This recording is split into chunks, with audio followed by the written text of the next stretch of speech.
BRS party మాదే ప్రధాన ప్రతిపక్ష పార్టీ అంటాడు. ప్రతిపక్ష నేత ఎవరు? ఈ తెలంగాణ రాష్ట్రంలో తెలుసా? ప్రతిపక్ష నేత ఎప్పుడైనా మా ప్రతిపక్ష నేత హౌజ్ పోయి మొత్తం కాంగ్రెస్ పార్టీ విధానాలు మొత్తం ఎండగడుతూ ఇవాళ ప్రశ్నిస్తున్నాం.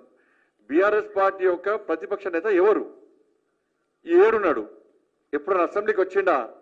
తెలంగాణ రాష్ట్ర ప్రజలు కష్టాల్లో ఇబ్బందుల్లో ఉంటే ఏ రోజున వచ్చి భరోసా కల్పించిండా? పరామర్శించిండా?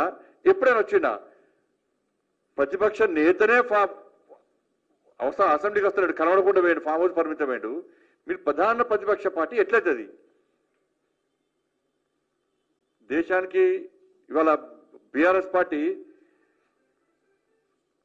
ఒక్క పార్లమెంట్ సీట్ లేదు, వాళ్ళకు ఒక్క పార్లమెంట్ సీట్ లేదు.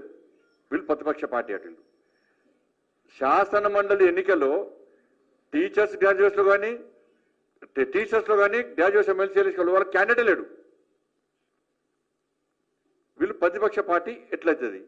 కంటోన్మెంట్లో సిట్టింగ్ సీట్ ఓడగొట్టుకున్నారు బీఆర్ఎస్ పార్టీది. జూబ్లీస్ లో బీఆర్ఎస్ పార్టీ సిట్టింగ్ సీట్ ఓడగొట్టుకున్నారు. మీది ప్రధాన ప్రతిపక్షం ఎట్లయితుంది? ప్రత్యామ్నాయం ఎట్లయితుంది మీది?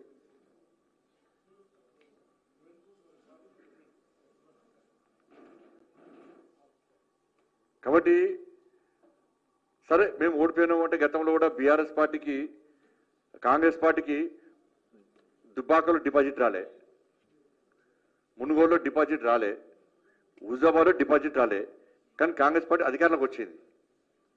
సరే జూబ్లీస్లో డిపాజిట్ రాలే కావచ్చు, కానీ నెక్స్ట్ అధికారంలోకి వచ్చేది భారతీయ జనతా పార్టీ పక్క సంకేతాలు వస్తున్నాయి. మరి ఇష్టమైన పైసలు మంచారు. కాంగ్రెస్ వాళ్ళు ఒక్కొక్క ఓటుకు 7,000 రూపాయలు ఇచ్చారు. బీఆర్ఎస్ వాళ్ళు ఒక్కొక్క ఓటుకు 5,000 రూపాయలు ఇచ్చారు. వీళ్ళిద్దరు ఒకటే. ఇప్పుడు ఇక ఎలక్షన్ దాకా తిట్టుకుంటారు, రేపటి మళ్ళీ ఇద్దరు కలిసి ఉంటారు. ఇక మళ్ళీ ఇద్దరు కలిసి ఉంటారు ఇద్దరు. కాబట్టి ఎట్టి బస్సులో స్థానిక సంస్థల ఎన్నికల్లో భారతీయ జనతా పార్టీ వైపు ప్రజలు ఉంటారు. నేను మళ్ళీ ప్రజలకు అప్పీల్ చేస్తా ఉన్నా, లోకల్ బాడీ ఎలక్షన్స్ లో మీకు 2,500 ప్రజలకు 2,500 రూపాయలు మహిళలకు రావాలంటే, తులం బంగారు రావాలంటే, స్కూటీ రావాలంటే, 4,000 రూపాయలు పెన్షన్ రావాలంటే, రైతు భరోసా రావాలంటే, ఉద్యోగులకు డిఎల్ రావాలంటే, రిటైర్ అయినటువంటి వ్యక్తులకు ఉద్యోగస్తులకు మీ బెనిఫిట్స్ రావాలంటే, లోకల్ బాడీలో ఒక్క రూపాయి కూడా కాంగ్రెస్ పార్టీ ప్రభుత్వం కేటాయించలే.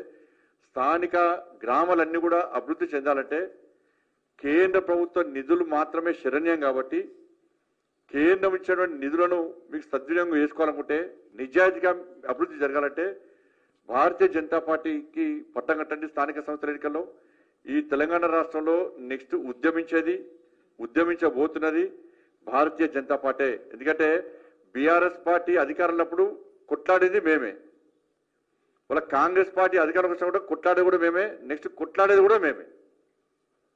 దాన్ని గుర్తించి ఇవాళ భారతీయ జనతా పార్టీని ఆదరించాల్సిందిగా అందరికీ విజ్ఞప్తి చేస్తూ, కష్టపడి పనిచేసేటువంటి కార్యకర్తలకు, మాకు ఓటేసినటువంటి ప్రతి ఒక్కరు కూడా హృదయపూర్వక ధన్యవాదాలు తెలియజేస్తూ ముగిస్తున్నాను. మీడియా మిత్రులకు కూడా ధన్యవాదాలు. జూబ్లీస్ లో మంచి సహకారం చేశారు.